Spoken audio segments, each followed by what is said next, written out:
லொல்லு சுபா தொடங்கி இப்போ வரைக்கும் சந்தானம் கூடவே டிராவல் பண்ணி லூட்டி அடிக்கக்கூடிய நடிகர்கள் யாரெல்லாம் தெரியுமா? லிஸ்ட்ல நம்ம ஃபர்ஸ்ட் பார்க்க போறது புஜ்ஜி பாபு. 54 வருஷங்களுக்கு மேல மேக்கப் மேனா நம்ம தமிழ் சினிமா தொடங்கி இந்திய சினிமா முழுக்க இருந்தவர் தான் இவர். முன்னணி நடிகர்களான கமலஹாசன், அமிதாப் பச்சன், ரஜினி இவங்க எல்லாருக்குமே மேக்கப் பண்ணி விட்டுருக்காரு.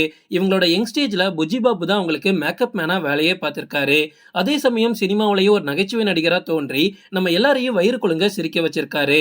முக்கியமா தலைவா படத்துல சமையலே தெரியாத சமையல்காரரா வந்து சந்தானத்து கூட இவர் அடிச்ச லூட்டிலாம் இன்னைக்கு வரைக்கும் மறக்க முடியாது. ரிப்பீட்டட் மோட்ல போட்டு சிரிக்கலாம். இவரோட ஃபேமஸான டைலாக் ஞாபகம் இருக்கா?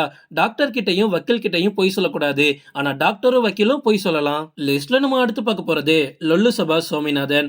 சோமிநாதன் விஜய் டிவியோட காமெடி நிகழ்ச்சியான லொல்லு சபாவில தான் முதலா நடிக்க ஆரம்பிக்கிறாரு. அந்த ஷோ ஹிட் ஆகிறதுக்கு சந்தானம் எந்த அளவுக்கு முக்கியமோ அதே அளவுக்கு சுவாமிநாதனையும் சொல்லலாம். இவரோட டைலாக் டெலிவரிலாம் அவ்வளவு சூப்பரா இருக்கும். அந்த நிகழ்ச்சியின் மூலமா தான் இவருக்கு சினிமாவுல வாய்ப்பு கிடைக்குது. ஆரம்பத்துல சின்ன சின்ன கேரக்டர்ஸ் தொடர்ந்து பண்ணிட்டு இருந்தாரு. 1985ஆம் ஆண்டு வெளியான சிவப்பு மனிதன் அப்படின்ற படத்துல ஒரு மாணவனா இவர் நடிச்சிருப்பாரு. அதுக்கப்புறமா நிறைய படங்கள்ல சின்ன சின்ன வேடங்கள் மட்டுமே நடிக்கிறதுக்கான வாய்ப்பு கிடைச்சிச்சு. அதுக்கப்புறமா எப்போ இவர் சந்தானம் குரூப்ல சேர்ந்தாரோ தொடர்ந்து படங்கள் பண்ணிக்கிட்டே இருந்தாரு. சந்தானத்து கூட சேர்ந்ததுக்கு அப்புறமா நிறைய பட வாய்ப்புகள் இவருக்கு கிடைச்சிக்கிட்டே இருந்துச்சு.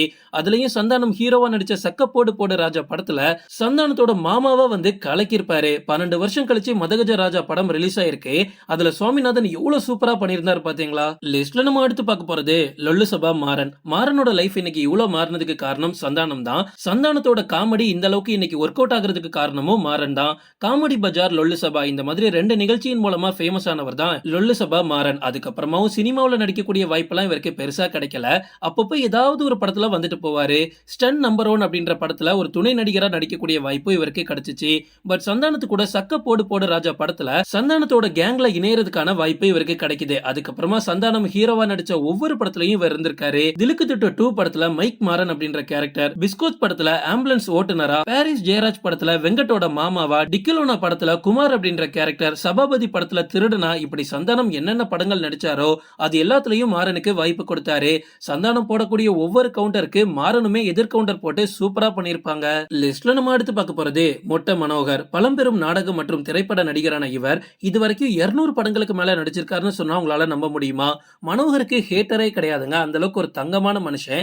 அவர் ஸ்கிரீன்ல வந்தாலே நம்ம ஆட்டோமேட்டிக்கா சிரிச்சிருவோம். 12 வருஷம் கழிச்சு வந்த மதகஜ ராஜா படத்துலயும் மனோகர் கம்மியான சீன்ல தான் வருவாரு. ஆனா நம்மள வயிறு குலுங்க சிரிக்க வச்சுட்டு போயிட்டாரு. இவரோட வித்தியாசமான பேச்சினாலேயே ரசிகர்களை ஈஸியா அவரோட நகைச்சுவைக்கு உள்ள கொண்டு வந்துருவாரு. இவருக்கும் சந்தானத்துக்கும் லொல்லு சபா நிகழ்ச்சி டைம்ல இருந்தே ஒரு க்ளோஸ் ஃப்ரெண்ட்ஷிப் இருந்திருக்கு. அதனால சந்தானம் ஹீரோவானதுல இருந்து ஒவ்வொரு படத்துலயுமே இவரை கண்டிப்பா கமிட் பண்ணிட்டு வராரு. லிஸ்ட்ல நம்ம அடுத்து பார்க்க போறது விடிவி கணேஷ். தயாரிப்பாளரும் நடிகருமான விடிவி கணேஷ் இவரோட தயாரிப்புல வெளிவந்த விண்ணை தாண்டி வருவாய படத்தின் மூலமா தமிழ் ரசிகர்களோட மனசை கவர்ந்தவரு. அதுக்கப்புறமா சந்தானம் காமெடி நடிகரா நடிக்கும் போது ஒரு சில படங்கள்ல சந்தானத்து கூட பேர் பண்ணி பட்டைய கிளப்பிடுவாரு. முக்கியமா வல்லவனுக்கு புல்லும் ஆயுதம் படத்துல இவங்க 2 பேரும் பண்ணக்கூடிய அட்ராசிட்டிஸ்லாம் சூப்பரா இருக்கும். சந்தானம்லாம் ஃபேமஸ் ஆகிறதுக்கு முன்னாடியே விடிவி கணேஷ் நம்ம தமிழ் சினிமாவுல இருக்காரு. ஆரம்பத்துல விடிவியோட டீம்ல தான் சந்தானம் இருந்தாரு. ஆரம்பத்துல சிம்பு, விடிவி, யுவன் சங்கர் ராஜா இவங்க எல்லாம் ஒரு கேங்கா இருந்தாங்க. அவங்க எல்லாரும் சேர்ந்து தான் சந்தானத்துக்கே வாய்ப்பு கொடுத்தாங்க. ஆனா இன்னைக்கு சந்தானம் மிகப்பெரிய இடத்துக்கு போயிட்டாரு. சோ சந்தானத்தோட டீம்ல தான் இப்போ விடிவி இருக்காரு. ஓகே ஃப்ரெண்ட்ஸ், இதோட நான் இந்த வீடியோ முடிச்சுக்கிறேன். இன்னொரு இன்ட்ரெஸ்டிங்கான வீடியோல நம்ம சந்திக்கலாம். Stay tuned.